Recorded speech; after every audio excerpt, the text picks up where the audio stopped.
And while he'd been away fighting in New Jersey, the citizenry, led by his friend Colonel Thomas Bryan Martin, began the process of creating a town which was to be named Martinsburg.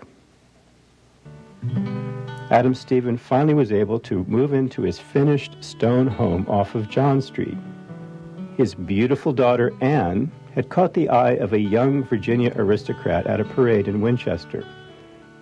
And as was the tradition, Virginia Governor Patrick Henry wrote his old friend in 1779, introducing his young brother-in-law, Captain Alexander Spotswood Dandridge, to Stephen, and he detailed his properties, seeking Stephen's approval of Dandridge's marriage to his daughter, which he gave. Stephen was also elected to the Virginia House of Delegates for almost 5 years, beginning in 1780. And his last shining moment in preserving his young, much-loved country came when he was chosen to represent his area at the Virginia Convention to ratify the new Constitution of the United States. By no means a shoo-in proposition then, delegates all voted for its ratification, with Stephen given the honor of making only one of 2 permitted speeches for their point of view. And Virginia ratified the Constitution 89-79 in June 1788. Of all the state conventions, Virginia's was easily the most dramatic. Out of the 168 delegates selected from the state, the territory now in West Virginia furnished 16. The ratification of one more state was needed, and all eyes turned to Richmond. Monday, on June 2nd at 10 a.m., this notable group came to order.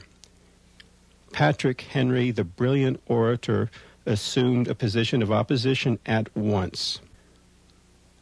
Hardly had he taken his seat when Adam Stephen rose to rebuke him. Henry means to frighten us by his bugbears of hobgoblins, his sale of lands to pay taxes, Indian purchases, and other horrors that I think I know as much about as he does. He continued for a while. If the gentleman does not like this government, let him go and live among the Indians. I know of several nations that live very happily, and I can furnish him a vocabulary of their language. In response to a fierce and uncompromising follow-up speech by John Tyler, Stephen rose again. I was sent hither to adopt the Constitution as it is. But such is my regard for my fellow citizens that I would concur in amendment.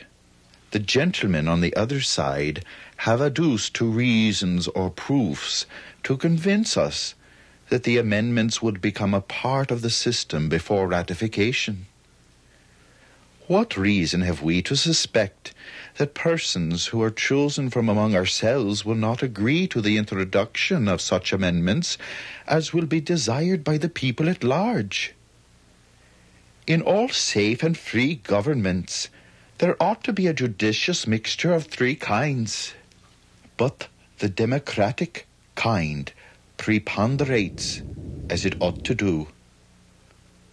The members of one branch are immediately chosen by the people, and the people also elect, in a secondary degree, the members of the other 2.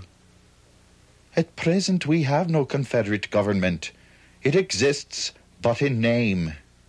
The honourable gentleman asked, "Where is the genius of America?" What else but that genius has stimulated people to reform